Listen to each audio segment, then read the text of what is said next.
देखिए, आपका बहुत शुक्रिया मुझको मदऊ करने के लिए। उत्तर प्रदेश में ये बात सही है कि कुछ दिनों में चुनाव होने वाले हैं और चुनाव के वक्त लोग देखते हैं सरकार का परफॉर्मेंस, सरकार ने क्या किया है। तो अभी जो कोरोना के हालात है उत्तर प्रदेश में बहुत ख़राब है और गांव में भी जो रिपोर्ट है हम लोगों की, बड़ी तादाद में लोगों की मौत हुई है। कब्रिस्तान और स्मशान घाट छोटे पड़ गए हैं। लाशों को गंगा के किनारे या और नदियों के किनारे दफनाया गया है। जो बेचारे हमारे हिंदू समाज के भाई थे, जिनको उनके अंतिम संस्कार जो उनका कहते हैं, जो आखिरी रसूमात, वो चिता के हवाले किए जाते हैं, मगर उनको भी दफनाया गया है। लाशें नदियों में बहाई गई हैं। कई नदियों में उस तरह की बात और लाशों के साथ जो बेइज्जती हुई है सब लोगों ने देखा है। तो अवाम में नाराज़गी है। ऑक्सीजन की कमी की वजह से काफ़ी लोगों की मौत हुई है। लोगों को हॉस्पिटल में बेड नहीं मिले हैं। आज ही खबर आई है, एक हॉस्पिटल का मालिक कह रहा है कि मैंने 5 मिनट के लिए मॉक ड्रिल किया और बंद कर दिया ऑक्सीजन, जिसकी वजह कर 22 लोग उस 5 मिनट के अंदर ख़त्म हो गए। तो इस तरह की बातें हुई हैं। मगर अफसोस की बात ये है, आप ये गौर करेंगे, ये मोदी जी और योगी जी को जो वोट मिला था, ये इनके काम की बदौलत नहीं मिला था, ये काम की उम्मीद की वजह कर नहीं मिला था।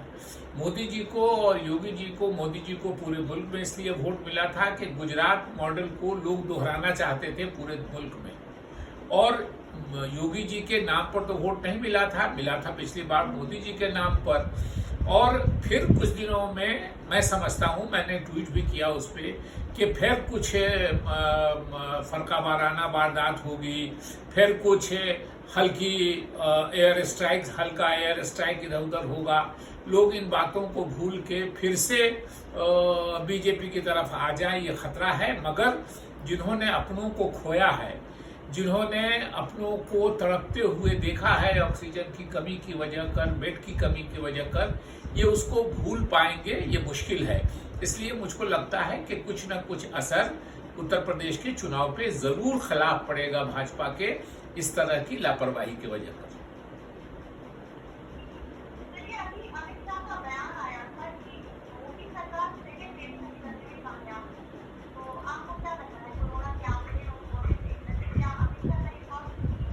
देखिए, बहुत ही बचकाना बयान है और लोगों की आंखों में धूल झोंकने वाला बयान है।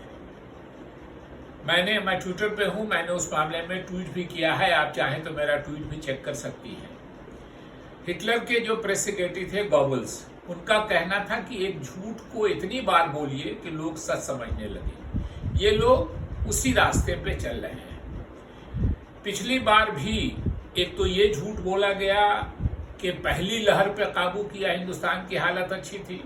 हमारे सारे जो पड़ोसी मुल्क हैं उनसे हमारी हालत पहले लहर में भी, पहली लहर जो आई कोरोना की, उसमें भी खराब थी। मैं आपको मिसाल के तौर पे बताता हूं और आंकड़े बताता हूं कि हर 10 लाख की आबादी में हिंदुस्तान में 111 लोगों की मौत हुई पहले लहर में।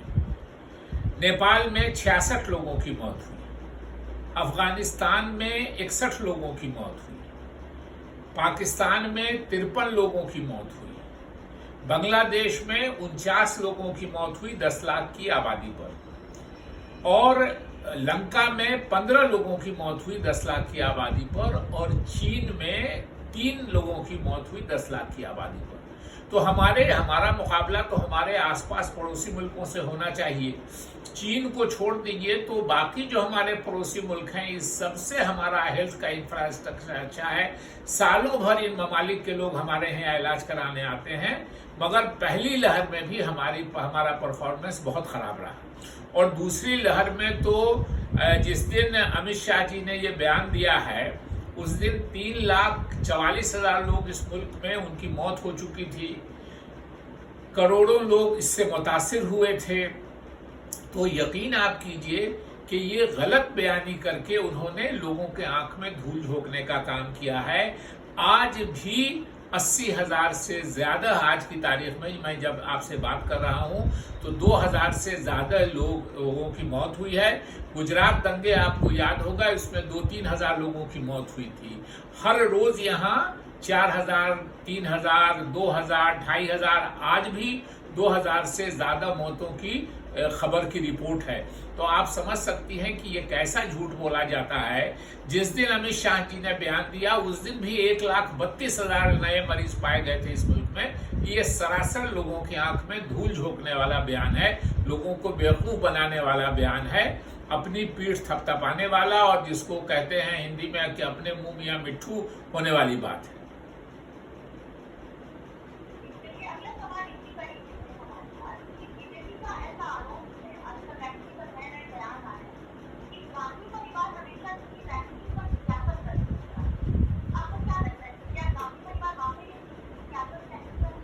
देखिए, इन लोगों को आज फिर मैं ट्विटर का हवाला दूंगा, आज फिर मैंने ट्वीट किया है कि क्या मोदी जी को मालूम नहीं है कि 1948 से इस मुल्क में 1948 में टीबी का टीका और वैक्सीन बना। उसके बाद चेचक, जिसको स्मॉल पॉक्स करते हैं, उसका भारत ने बनाया।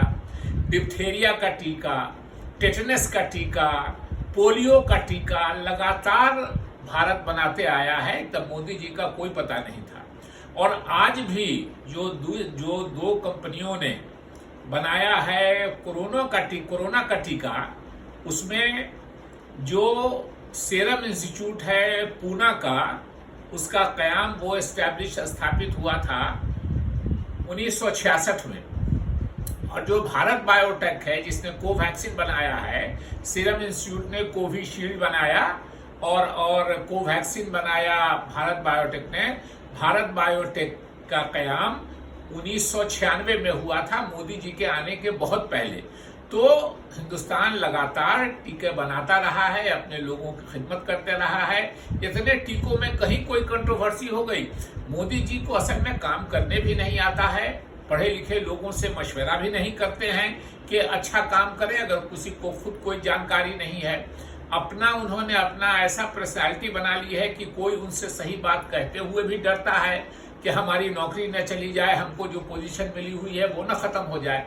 इसीलिए पूरे मुल्क में वैक्सीन को लेके एक प्रॉब्लम है। अगर सुप्रीम कोर्ट ने डांट नहीं लगाई होती, फटकार नहीं लगाई होती 31 मई को, तो शायद अभी जो वैक्सीन सबके लिए अनाउंस हुआ है सिर्फ, वो शायद नहीं होता। और अनाउंस कर देने से होता क्या है, वैक्सीन आपने अपने मुल्क का बाहर भेज दिया, अब बाहर के मुल्कों से मंगवा रहे हैं, और सूबा को कह दिया, पहले आपने खुद कब्जा कर लिया सब कुछ, और उसके बाद जब नहीं संभला तो सूबों को कह रहे हैं कि आप टीका खरीदिए। फिर सूबों को हुआ कि ग्लोबल टेंडर सूबों से नहीं हो रहा है, तब फिर अपने एक तरह से एहसान करके इस तरह की बात कर रहे हैं। इसलिए मोदी जी ने पूरे जो वैक्सीन का सिस्टम है इस मुल्क में, उसको खराब कर दिया। हमको दुनिया में मजाक का निशाना बना दिया। हम वैक्सीन का हब कहलाते थे, दुनिया में सबसे ज्यादा वैक्सीन प्रोड्यूस करने वाली कंट्री भारत थी मोदी जी के आने के पहले। आज वैक्सीन के नाम पर मोदी जी ने पूरी दुनिया में, एक तो लोगों को परेशानी हुई, लोगों को वैक्सीन नहीं मिल रहा है, कहीं 900 रुपया ले रहा है, कहीं 1800 रुपया ले रहा है। ऐलान तो कर दिया आपने मुफ्त में, मगर 25% आपने इसको खोल दिया कि लोग पैसा दे करके पैसे वाले लेते रहें। तो जाहिर है कि कभी वैक्सीन पर ऐसी कंट्रोवर्सी नहीं हुई थी जो मोदी जी और अमित शाह जी के राज में हुई है।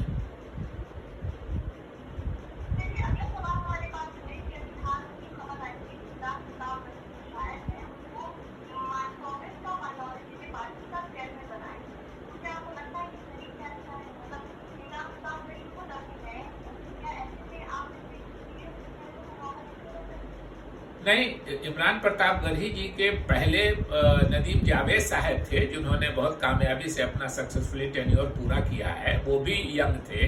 इमरान प्रताप गढ़ी जी एक मकबूल शायर हैं, कांग्रेस में एमपी का चुनाव लड़े हैं, अभी बिहार में चुनाव हुए थे, उन्होंने वहाँ कैंपेन किया था, और हम लोगों ने खुद देखा है कि उनकी मकबूलियत है। वो जहाँ जाते हैं हजारों की तादाद में लोग बिना अनाउंसमेंट के, एक दिन की खबर पे, 2 दिन की खबर पे हजारों हजार की तादाद में लोग पहुंचते हैं उनकी बात सुनने के लिए, और अकलियत के भी लोग रहते हैं और दूसरे लोग भी रहते हैं। इसलिए मैं समझता हूं कि उनको बना के एक सही फैसला हुआ है और इससे कांग्रेस को फायदा होगा और जो नौजवान हैं खास के वो कांग्रेस से और जुड़ेंगे, ऐसी हम लोग उम्मीद करते हैं। और इसी उम्मीद से राहुल गांधी जी ने और सोनिया गांधी जी ने इमरान प्रतापगढ़ी साहब को बनाया है।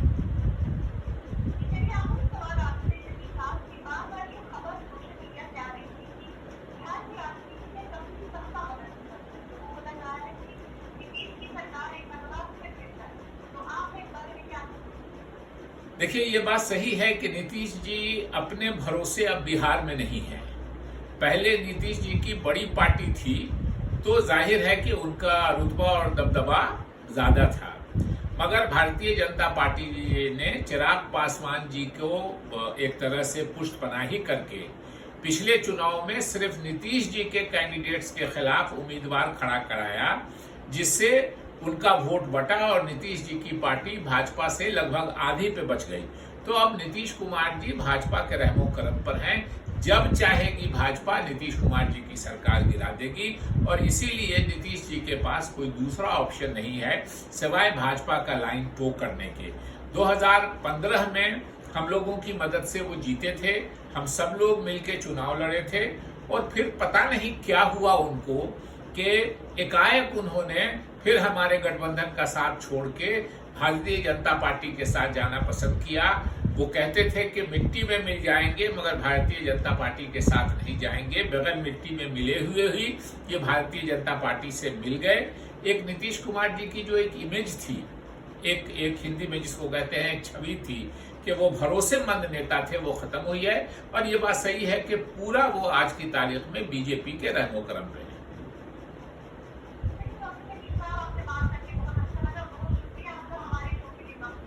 बहुत शुक्रिया आपको मधु करने के लिए।